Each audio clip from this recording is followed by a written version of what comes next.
The 25-person boat journey, a memoir from Trương Hữu Hiền, originally chuyến ghe 25 người, translated by Hoàng Minh.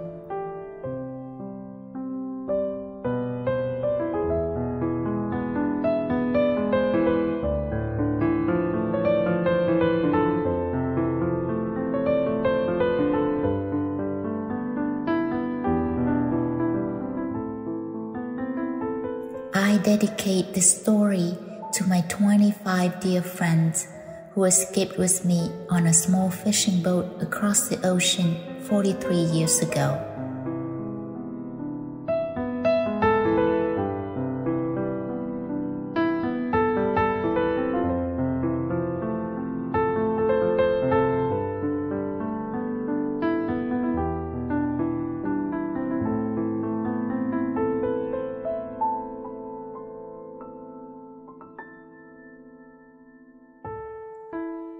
Phương was very talkative and more open with us during dinner compared to when we first met.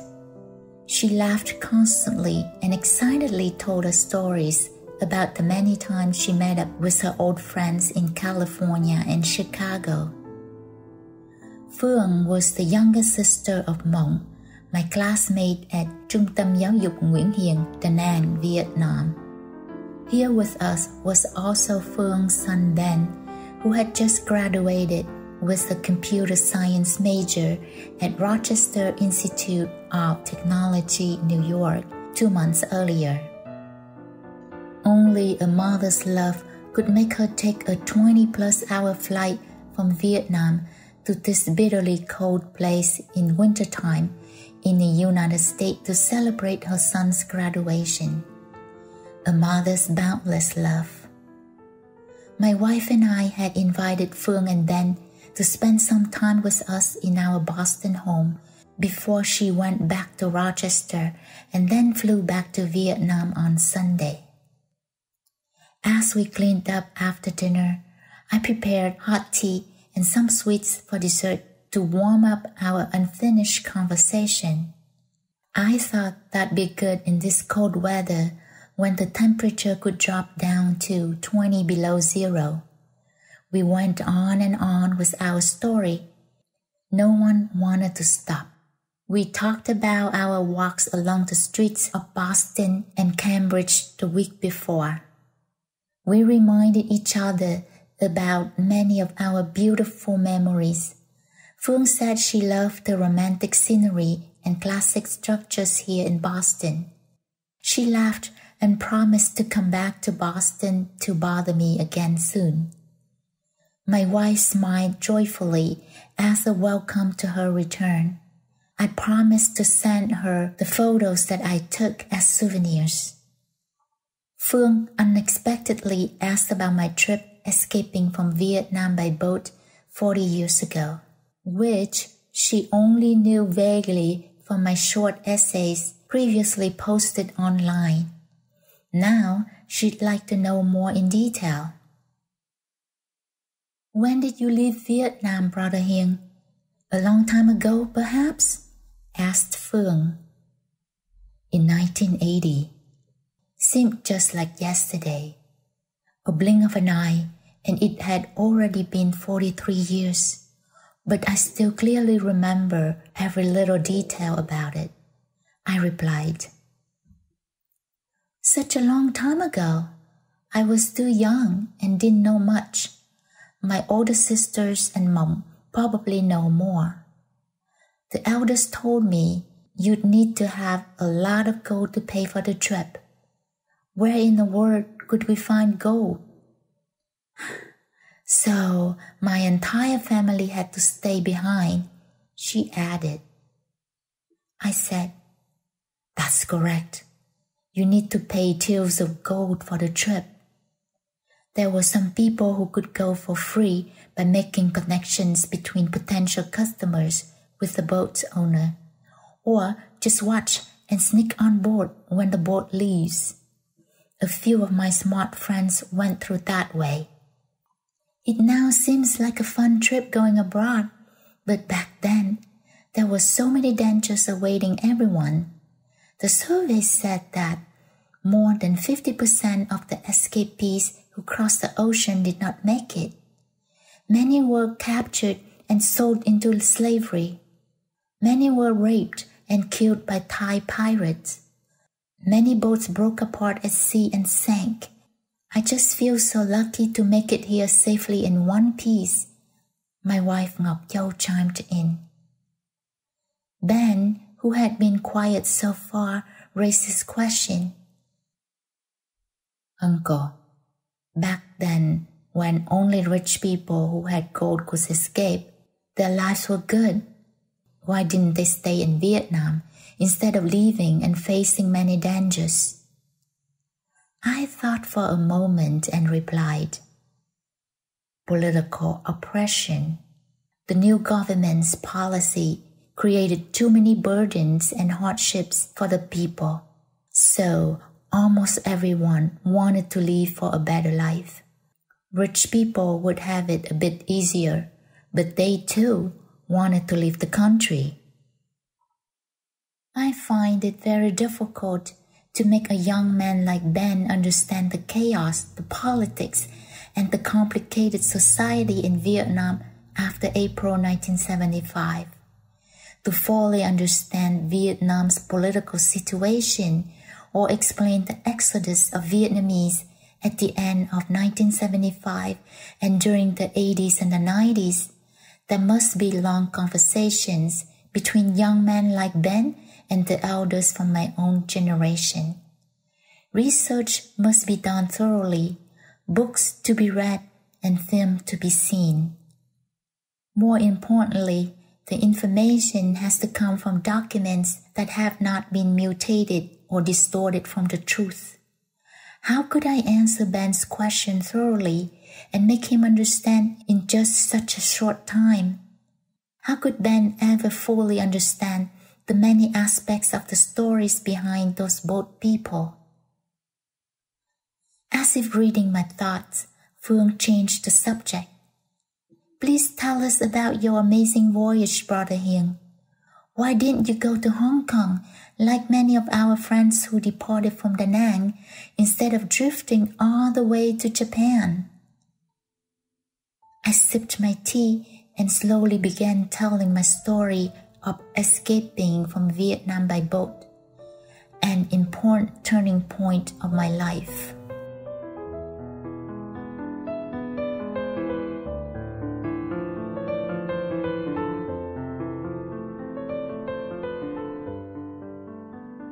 Departure. Mỹ Khê Beach, Da Nang, early March 1980. On a moonless night, with only a handful of faint stars dimly illuminated the dark expanse of the sky above. At midnight, a group of people moved silently along the beach with bags of food and bottles of water in their hands. In the dead silence of the night, the footsteps echoed loudly, even when they tried hard to minimize them. At the distance, police watchovers and searchlights appeared every few hundred yards. They walked in constant fear, as if waiting for a shot to be fired at them by the border patrols at any time. These were the escapees running from the beach to a small boat that would take them out of Vietnam and hopefully to a communist-free country. The United States was the destination they all aimed for. Fingers crossed. Beneath the soft light of the stars, the shadow of a small fishing boat appeared on the water at a distance. They all helped push the boat out of the bayou, climbed aboard and started the engine. They all thought it was just smooth sailing from here, but the boat only ran for a short distance before the propeller slowed down and stopped completely. Their hearts stopped beating. "What's going on?" "Who's there? Is it you, Guam?" asked the skipper. A soft voice replied, "Yes, it's me. Please help bring them up." A small coracle boat carrying 3 people pulled up next to us. A young mother was holding her baby, and a man with both of his legs amputated. These people could not gather on the beach like most of us and needed a coracle boat to bring them here. After everyone settled down, the man named Guam said, "Good luck to everyone. Have a safe trip. I'm turning back now." The skipper replied, "You stay and take care of our parents and the kids. I'll write to you when we land." They were siblings, but Guam didn't want to come with us. The boat's engine purred louder and stopped again. The skipper screamed, "Oh shit! We forgot to bring the oil for the engine. We can't go." Everyone was crushed of disappointment. We forgot to bring the oil can when leaving our beach house, the single utmost important thing for our trip. The skipper thought for a while and said, "Nam, could you go with Guam to retrieve the oil can?" Nam replied, "Sure, I'll go," and jumped down to the coracle with Guam and headed for the beach. We watched as the shadow of the coracle boat slowly faded into the darkness. The air was engulfed with worries. Silence covered us all, and fear grew by the moment. Time seemed to stop, as if waiting for something bad to come. We were sitting duck. A patrol boat, a group of border guards could pass by at any time and see us. Everyone silently prayed for their own gods and hoped for the best. We all looked in the land direction, anxiously waiting for the return of the coracle boat. Time crawled by, and minutes seemed like centuries. Then we heard the sound of the paddles in the water. The coracle boat once again pulled up next to us. The eagerly awaited oil can was passed over to our boat. A big surprise was that a man from the coracle boat climbed on board. I found out later that his name was Nguyễn Cần. He overslept back at the house when we left and would have been left behind if Nam didn't come back for the oil can. Cần was extremely lucky, but it was our luck too. More than half of our group might not have survived at sea if it weren't for Cần.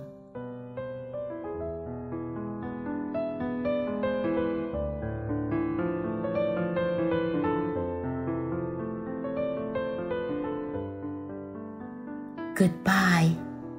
That afternoon, I was still hiding upstairs in my grandma's house at Thông Nhất Street. I was no longer getting too emotional about parting with my family as before. But then, I was much calmer and more relaxed. I was already used to packing my bag to run off just to return home shortly afterwards. My mom told me, "Today is the 23rd lunar day. It's not a good day to go, so it might be difficult to pass through. But just try your luck anyway, son. Who knows?" With a slim hope, I followed Hung, a close family friend and the guy who connected me with the boat's owner. Phúc, Hung's close friend, took the two of us for lunch at a noodle house next to Viếng, a tailoring shop. I ordered a big bowl of noodles and a cup of coffee.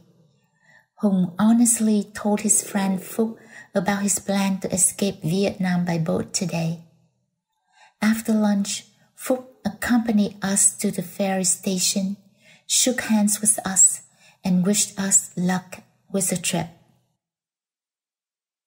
Da Nang city on the Han River was fading away as the sound of the ferry engine hummed softly below. My premonition told me it could be a very long time before I could return here. I tried looking back at the busy Bạch Đằng street as the Gongga church bell tower got smaller and smaller in the distance. I looked at my motherland for one last time and wept. Goodbye, Vietnam. After crossing to the east bank of the Han River, Hùng and I followed the signals of a guide who waited for us there. He took us toward the seaside. Night had fallen. We didn't dare to use the main road and only walked along the dirt roads and used shortcuts within the small village. I really got scared as the dogs barked loudly at us here and there. After a long walk, we reached a house on the beach. It was a big house that was already occupied by a small crowd. I guess they were all my boatmates. The house had many rooms, so we were split into small groups per room. There was lots of whispering in the dark. Feeling worn out, I curled up next to Hùng with my bag of packed clothes in hand and dozed off. I woke up when someone yelled, "Up everyone, time to go!" We all then ran like mad to the beach.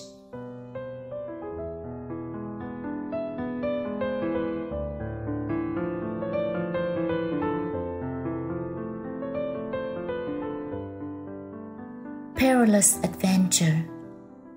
Everyone was now ready. Guam said, "Good luck," and paddled his coracle boat back to land as we started our voyage crossing the Pacific Ocean. We rode smoothly until sunrise. As predicted, we had already passed the last Vietnamese border post and were heading to the international borders. Morning broke, and we ran into another coracle with their fishing boat anchored nearby. Our skipper asked them for some fish for our food reserve, since we only brought very little rice. Having more fish in our stock was a definite blessing. We ran northbound based on the direction of our small compass, intending to go to Hong Kong or perhaps stop by Hainan or Taiwan Island for help when needed. Everything seemed to go smoothly, but there were two big problems. Number one, it was an old boat and water flooded in when we ran too fast. We all took turns to bail out.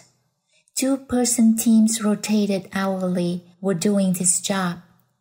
Even then, the salt was already soaking wet. Number two, the Yanmar F8 engine was also a classic. If we needed to keep up with the current speed, someone had to hold the rocker arm in place, so we dedicated a full-time person for this job. The rocker arm was the part responsible for transmitting the movement of the camshaft towards the intake and exhaust valves of the engine.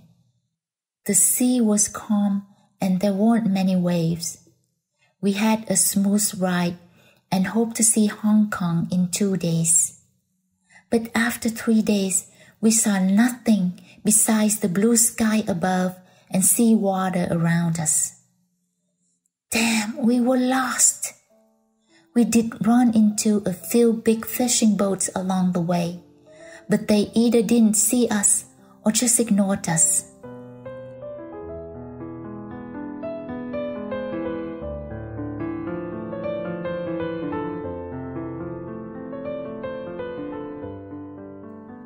hopelessly lost. The boat's oil almost ran empty, and we didn't know where to go. So we talked among ourselves and all decided to head back to Vietnam instead of becoming fish baits at sea. The air was filled with despair. A few people tore up their personal documents and threw them into the ocean. They wanted to hide their identities to protect their family members from Viet Cong police should they get caught.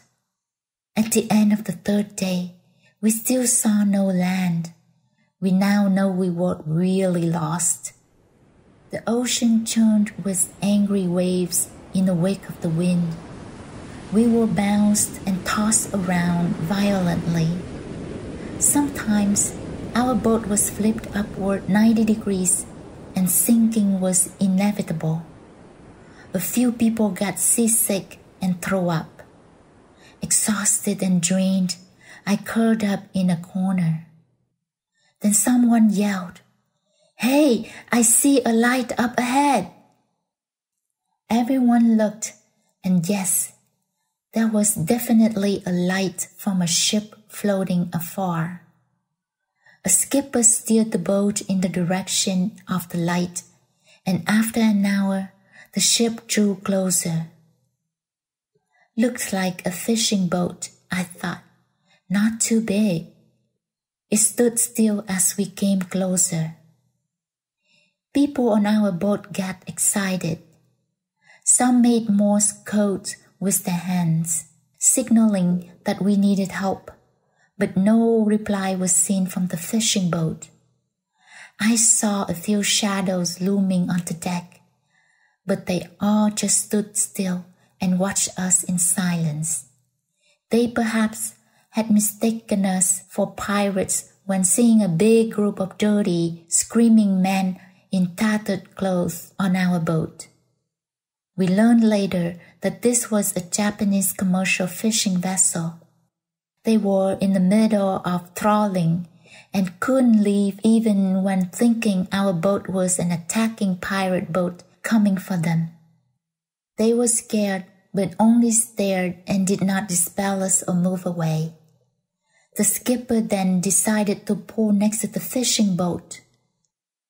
Big ocean waves and waves generated by the ship hurled at our boat and almost flipped it over. But after a few tries, we managed to pull up next to the fishing boat. The skipper and a few guys jumped over and started to climb up the wall of the ship. The rest of us was too scared and just sat still.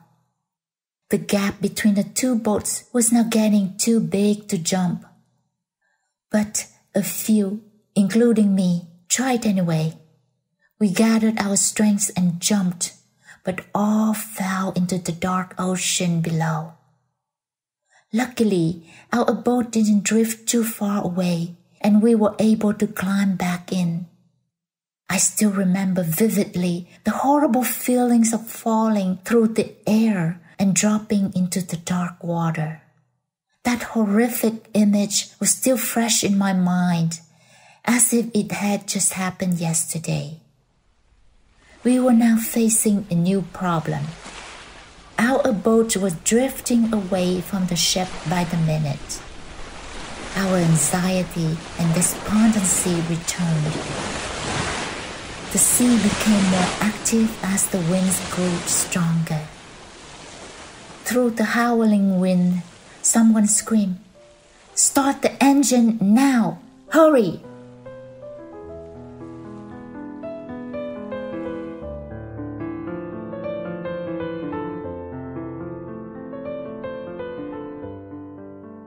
Last effort.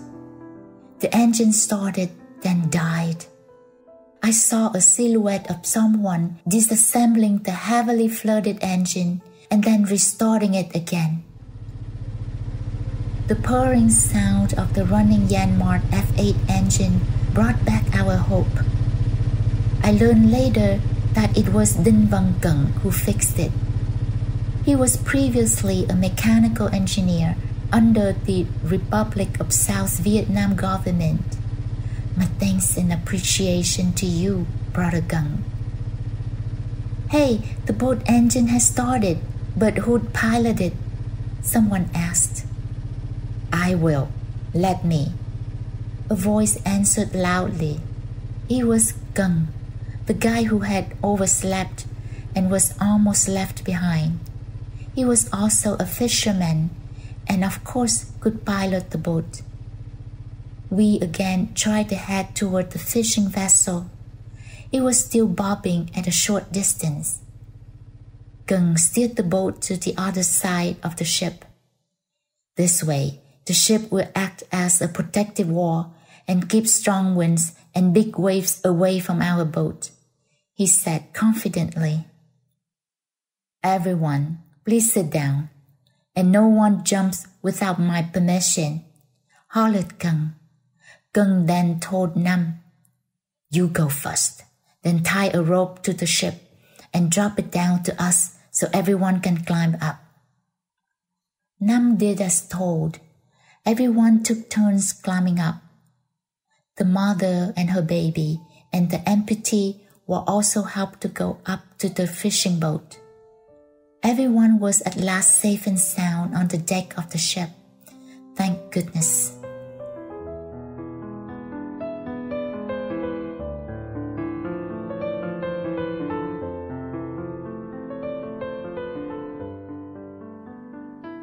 Nameless saviors. The ocean churned and roared, drowning all sounds around us. We were already on board, but the first group didn't know. They didn't think they would ever see us again. When we met on the deck later, we cried and gave each other passionate hugs. Everyone made it safely. What a blessing. It's very nice to see you again, brother. You guys are still alive? Thank God. We all were just so very lucky. It was truly a great miracle from above, a divine intervention. If we didn't forget the oil can and Nam didn't come back to get it, he would not have found Gung. And without Gung, who would pilot our boat back to the ship? Our small boat would have sunk and all of us on board would have perished at sea that night. We realized afterward that this was a Japanese commercial fishing boat. None of us knew Japanese, and the Japanese crew knew very little English. They pointed to a map and told us a big storm was predicted to come our way shortly. As foretold, the screaming wind started about 2 hours later and brought with it mighty waves. Strong winds gusted, the ocean churned angrily, and massive waves twisted and threw our boat violently left and right as if it were a toy in the hands of a child. Our ship was in peril of going under due to the storm. Just imagine if we were still in our little boat out there in the ocean at this hour. What a relief. After picking up all of us, the fishing boat stayed on course and continued its journey. We tagged along on the fishing trip. The Japanese treated us very kindly, even when we were such a huge inconvenience to them. The crew was only 7 or 8 people, and the food they brought with them wasn't enough to feed all of us. But we always got 1 or 2 meals each day from them. I was sure they had to cut down their food portions so they could share with the 25 of us. Oh, such big hearts. A few of us fishermen also helped with the daily work. We asked if we could keep some small fish as a supplement to our daily meals. We gathered and talked among ourselves each day after dinner to pass the time. I watched flying seagulls in the evening and gazed at the night sky in a nostalgic mood. Who knows where my life is going? Now that I'm alive, I do really miss home and my family. As an unmarried person, I was sad, but thinking about the bright future ahead cheered me up. As for many married people, I could see their teary eyes and glimpses of sadness. They cried for the loved ones left behind.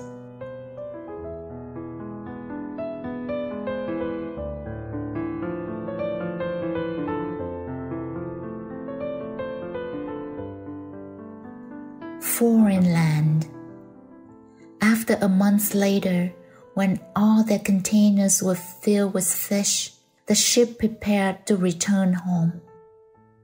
They probably had gone very far south, so we passed by Hong Kong and Taiwan islands on our way back to Japan. I felt a sense of nostalgia when seeing the city lights in these places. I wish they were Vietnam cities so I could stop by. We finally pulled into Nara Harbor in Okinawa on the 9th of April. After filling out the necessary paperwork at the local customs office, a bus took us to the Red Cross refugee camp for Vietnamese. The refugee camp was located on a hill in Toyohara village, Motobu, a beautiful city by the sea. Here, we now officially started our new lives in a foreign land. 43 years, Okinawa, Japan. I still thought about a pair of flip-flops and a lunchbox with fish and pickled mustard greens given to me when I first came to land. The flip-flops replaced the 5-year-old sandals I wore and left behind on Miike Beach when I was running to the boat. The lunchbox was, oh my gosh, so wonderfully tasty and so very delicious. I've never eaten anything better in my life. I ate to forget my starving days. 43 years, Okinawa, Japan. I still thought about the image of a flag. I saw this flag when coming in to fill out my paperwork in an auditorium.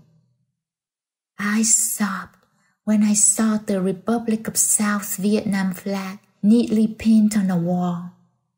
5 years after April 1975, 5 long years were filled with sadness and suffering.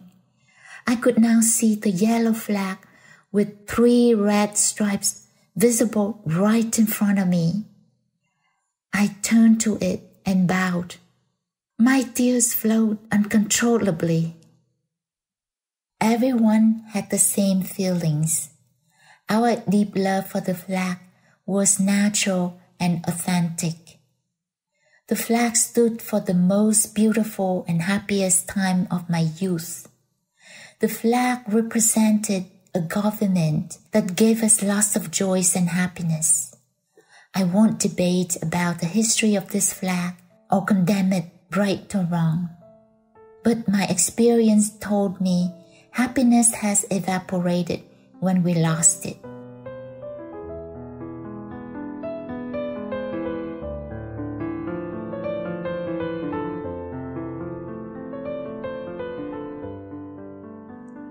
Memories. 25 people crammed up in a small 2-meter wide, 7-meter long fishing boat run by an old Yanmar F8 propeller, crawling from Miike, Da Nang, Vietnam, and arriving at Okinawa Island, Japan in a month was no less of a miracle. It could only be explained by courage, boldness, luck, and blessings from divine intervention. We all went our own separate ways and in different directions in life, but I have always considered all the people who shared this journey as my relatives. Although we were not born on the same day, but were reborn at the same hour on that fateful night.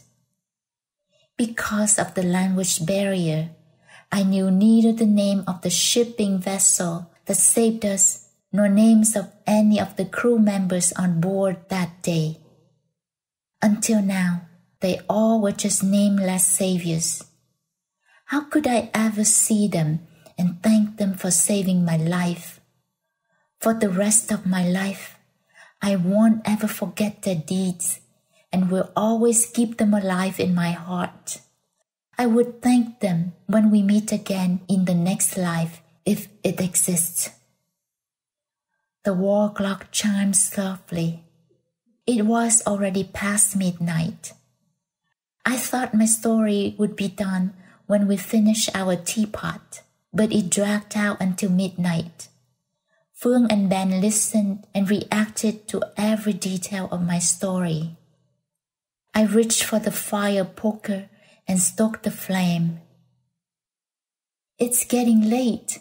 You and Ben should rest and prepare for your return trip tomorrow, Phương. My wife insisted. Phương replied, Yes, we're going to bed now. We listened to Brother Hiền and totally forgot the time. Thanks again for a delicious dinner and a wonderful evening. We will never forget. Good night and sleep well. I stayed behind as my wife, Phương, and her son went up to their bedroom. As I watched the orange flame flickering in the fireplace, I saw in there a small boat lying on Mỹ Khê Beach. I heard running footsteps in the middle of the night. I saw my boat bobbing in the middle of the dark ocean. I saw my struggle with the mountain-high ocean waves over our heads on a dark, stormy night. I heard the roar of the angry sea. I saw the piercing bright light from the Japanese fishing boat. I saw people jumping onto the boat. I saw my fall into the ocean, and in that very moment, I thought about my parents, my siblings, and my childhood house on Ông Ít Kim Street in Da Nang. Perhaps, at our moment close to death, the images we see are our most memorable experiences. Our whole life would be summed up in just one brief moment. I feel a great pain in me every time I recall my escape trip from Vietnam. The pain of forever leaving behind the most beautiful time of my life. If only I could go back to my youth. I wish I could turn into a kid who screams and cries when upset, then just lays down and sleeps and forgets everything after waking up. The flame in the fireplace is slowly dying as the firewood is smoldering. The flame no longer flares up to illuminate my shadow. Written for the 43rd anniversary after I left Vietnam. Trương Hữu Hiền.